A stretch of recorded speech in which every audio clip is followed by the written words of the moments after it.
It's me again! Today's date is January 14th, 2023. It's a Saturday. And today's video is part 2 of my collaboration with Uncle Smokey on MMTLP, Next Bridge, FINRA, Why the Halt. In our first video, we focused on brokerages and some of the different things that brokerages were doing, two notable brokerages, JP Morgan Chase and Webull. And we talked about QSIPs, ISIN numbers. We will get back to that as I have more information from AST. But in this episode, we will be focusing on FINRA. On December 24th, 2021, Christmas Eve, I released a video on YouTube called MMTLP Investigation Part 5. And it was in this investigative series, in this particular video, that we examined some phone calls, as well as we examined a routing report. The routing report showed that the first two market makers that MMTLP routed through on their first days of trading was GTSM and CTSI. GTSM is Global Trading Solutions. CEO of that is Ari Rubenstein. And I pointed out, as I'll list it here, Ari Rubenstein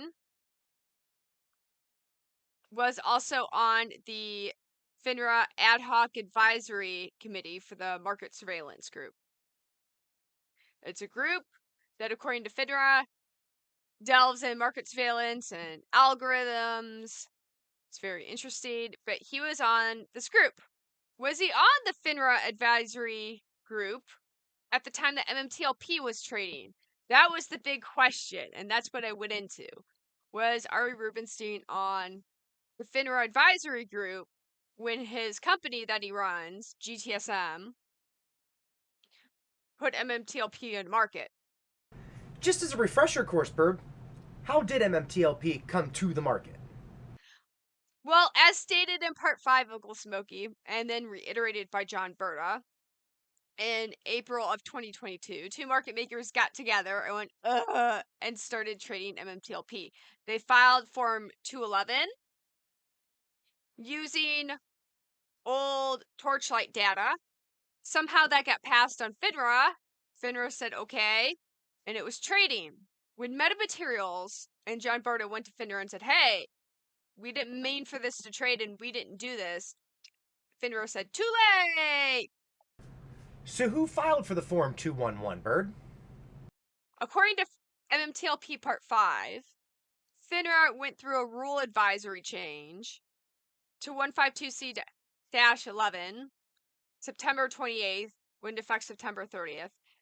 My video says that MMT was filed right around the cusp of that, but it didn't start trading until the OCC memo went down, because the OCC memo says it couldn't have been traded electronically until after the 6th or the 7th.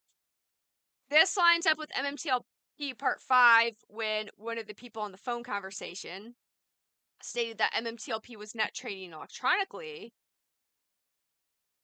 Then it stopped for a day, and then it was trading electronically. Shown here, this appeared on social media earlier this week. From TD, somebody had asked TD Ameritrade about MMTLP trading, and TD Ameritrade pointed out Global Trading Solutions.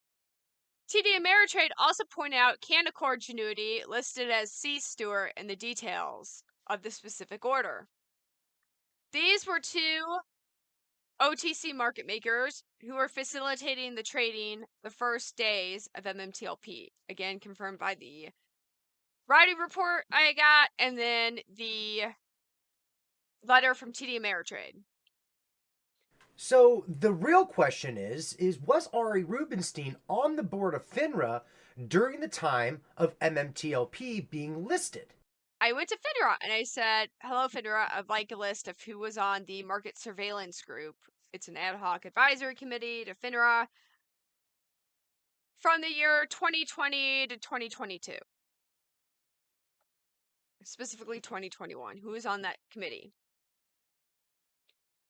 Thank you. I actually got a response back, and they gave me the members. Indeed, Ari Rubenstein, CEO of Global Trading Solutions, was on the FINRA board at the time when MMTLP was brought to market and trading. But it wasn't just all GTSM and Canaccord. Somebody at FINRA had to say, yeah, okay, across their desk. They said, yeah, this works. This looks good. Okay, business as usual. It wasn't all just one market maker. There was still a FINRA process. There was still a Form 211 filed. Now, granted, it was filed right before the rule change took effect. Nevertheless, it was still filed. I've actually got something to say about that, Bird. I've been hot on the trail on the FINRA side of things, trying to figure out who was it that would have actually had the document roll across their desk and have the pleasure to be able to help the forgery along and help create the FINRA fraud situation that we have today. And here is what I've found. So we've noticed that John Berta has been emailing somebody at FINRA for quite a while, and that is Yvonne Huber. So I was curious on who Yvonne Huber was. Who was Giovanni Huber? So Yvonne Hubert has actually been with the FINRA NASD for a very long time, roughly 35 years. But currently, she is the VP of Short Sales and OTC. And she is also the person that John Berta has been emailing every single day. And there's been a lot of questions that he's been asking her, and she has yet to get back to him as far as we know, because that's what he reports back on a basically weekly basis. However, there's a few questions in there that are really, really particular that kind of helps me want to know why and who she really was. And I'm going to focus on one. How did MMTLP begin to trade without issuer knowledge and with fraudulent information posted to the OTC markets? Who filed the 15C211? Who approved it?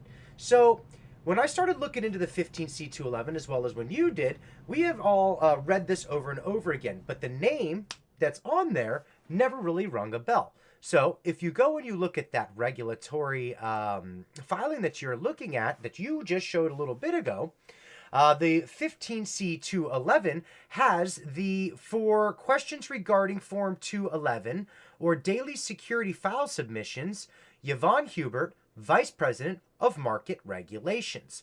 She actually has her name on a lot of the documents that form around the 15C211.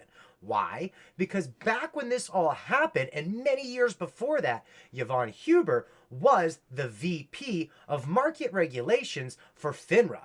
Uncle Smokey, do you think Giovanni Huber plays a part in this with bringing MMTLP to market? Actually, Bird, I do think that there's something going on here. So, as I just stated, she was at that time the VP for Market Regulation. And she's also been the name that you would call for any questions about the Form 211 or the Form 15C211. They are the ones who have ultimately been the ones writing those documents and would have been the ones that would have been in that meeting that you spoke about earlier in the video, where Ari Rubenstein and some other people would have been involved as well for the securities end of it. So I do think that there's a relationship there, and I do think that there needs to be further investigation into Yvonne Huber's ultimate role in making MMTLP tradable. I'd also like to point out the fact that it's kind of a pretty big step backwards, going from being the VP of Market Regulations all the way down to the VP of Short Selling in the OTC. I mean, her name isn't even on the FINRA page anymore. She is now buried deep.